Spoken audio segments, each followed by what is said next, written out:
You are listening to Vital 100, the podcast designed to take your health to the next level.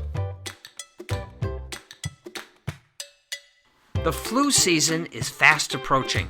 Are you considering getting the flu shot? Well, before you do, you should listen to this podcast.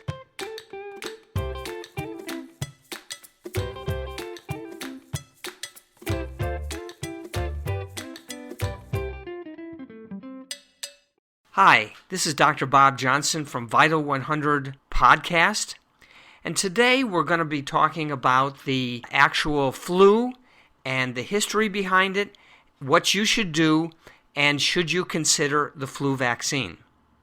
This is very important because so much of our marketing pushes getting the flu vaccine, but there are some real downsides to it, which you will learn in this podcast. First, it would be important to talk a little bit about the history behind the flu, which is short for influenza. Now, in the 15 and 1600s, it was noted in history that something which we now know is the flu hit different parts of the world, and it wasn't until the late 1800s that the microscopes were actually sophisticated enough to be able to detect viruses that were the cause of the influenza, or as it became known, the flu. One little interesting historical note was the Spanish flu, which was in the 18 to 1920 time frame, which killed many people, actually did not originate in Spain. It originated in Kansas in the United States, but it was also closely associated with the events happening in Spain, which they also associated with a influenza outbreak, and thus they call the outbreak in the U.S. the Spanish flu. So, first of all, what's important is to understand that the flu is transmitted by the influenza virus. Now, every season, the influenza virus that causes the flu and the symptoms and the illness that comes from infection with the influenza virus are actually varying from year to year. So this is important in understanding the vaccines that are made. The vaccines made for the upcoming flu season, which, as I said, is fast approaching, are made by the pharmaceuticals from last year's flu, which almost always are different from the upcoming viruses which cause the flu. So that these vaccines are very ineffective, and they also are loaded with what we call adjuvants. Adjuvants are things like mercury and aluminum and other preservatives which cause problems, health problems within the body. But the fact that the virus that they make the flu virus from is to last year's virus makes the flu vaccine very ineffective. In fact, many studies have shown that more people who get the flu vaccine actually get the flu than people who do not get the flu vaccine. Unfortunately, this is not good news for people who work in hospitals and government jobs and so forth that are required to get the flu vaccine.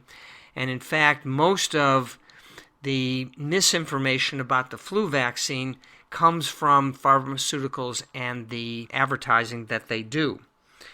So, how is the flu transmitted from one person to another? Because it seems like vast numbers of people get the flu all at once. Well, certainly through the air, through droplets when people sneeze and so forth, but more often than not, the flu is transmitted via people touching surfaces that have the virus on them, like countertops and doorknob handles and that kind of thing. People touch it, pick up the flu virus, and then go to their mouth or their nose or their ears or their eyes and do in fact get contracted influenza or the flu.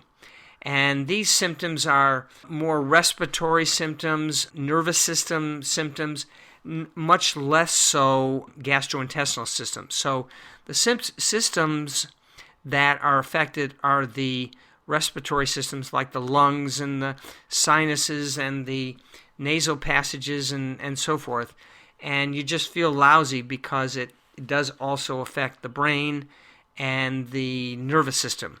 People can die from that, but from the flu, but it's important to realize that the flu will run its course. It's just that people feel miserable during it, and the people who are the worst affected by the flu are the ones who have very weak immune systems. So that is important to realize, and as part of the preventive measure, which we'll go into in detail, part of the preventive measure is to continually wash your hands, wash your face, so you wash away these viruses and the particles in which they are embedded in.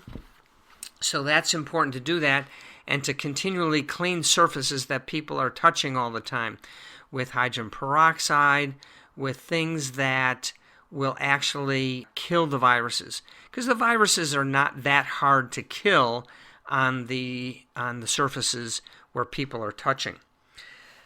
So what is a way to really prevent the flu from happening? First of all, it's important to realize that about 70 to 80% of the immune system is around the gut. And so if you're going to build a strong immune system to be able to fight off these viruses, because that's really where the prevention is how strong is your immune system. And also why old people with compromised immune systems and so forth pick up the flu a lot more, because their immune system cannot fight off the influenza virus. So first of all is to take a lot of probiotics and prebiotics to build up that gut microflora. It's also important to make sure your immune system is very strong, and that you're going to take certain essential oils, you're going to take various things, homeopathics, that are indeed going to strengthen your immune system. One little off note is the only time I personally ever picked up a very bad flu was when I, during my running years, was taking an anti-inflammatory medicine called Motrin. And Motrin reduced inflammation, which was essentially reducing my ability to have a strong immune system. And so I was exposed to a lot of people at events, and I picked up a very, very bad flu.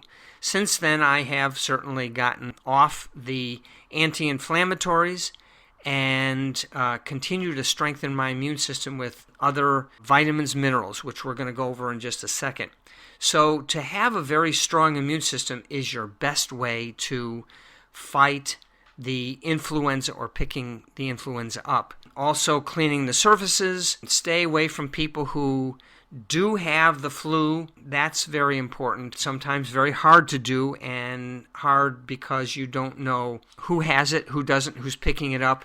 And also it's very hard at other events during the flu season.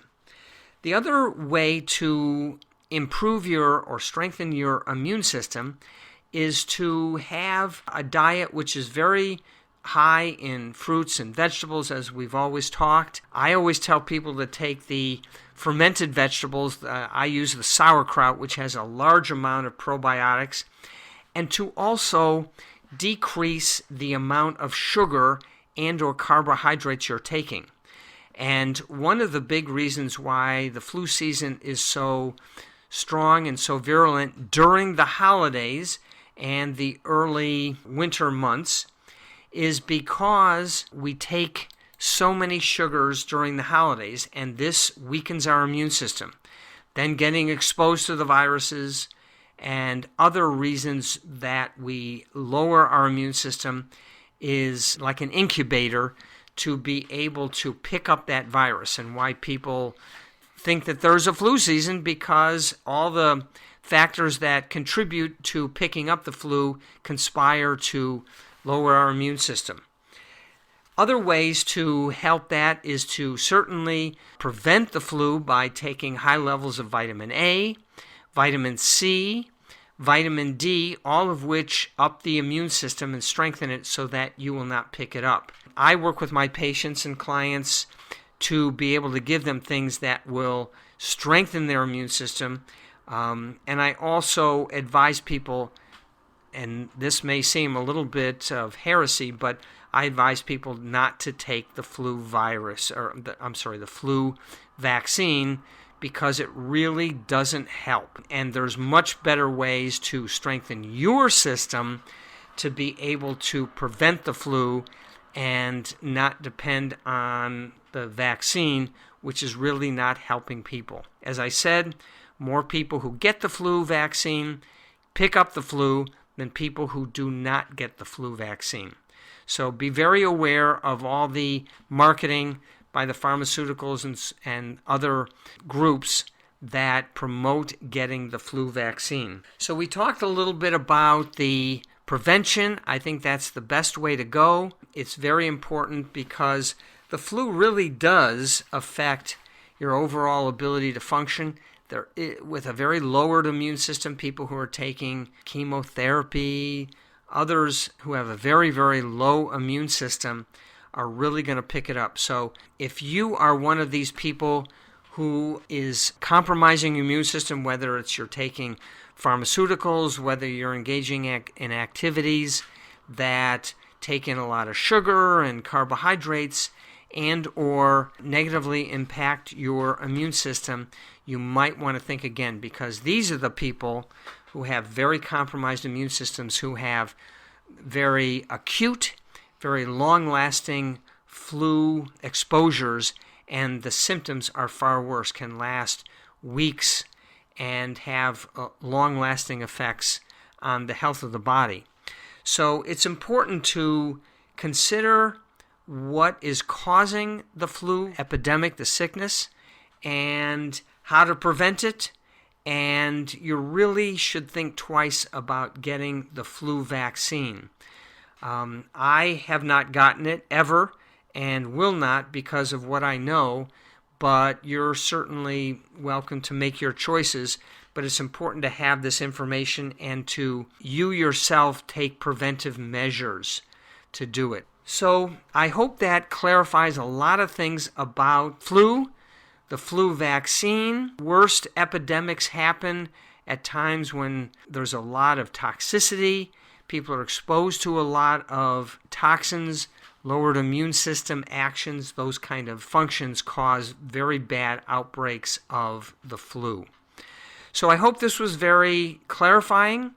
I hope you take some good measures to prevent the flu, because it really is not a very fun thing to have, and it will affect you very much, affect your life, your family, your profession.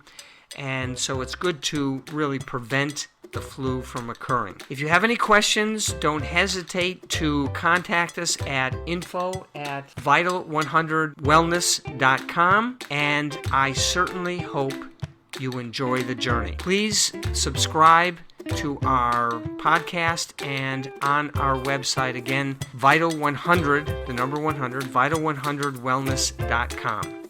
Take care and enjoy the journey. Thank you for joining us on this episode of Vital 100. Check out our website at Vital100wellness.com for more episodes, blogs, supplements, and more. If you have questions for Dr. Bob, or if you have feedback or recommendations for the podcast, please send an email to info@Vital100wellness.com.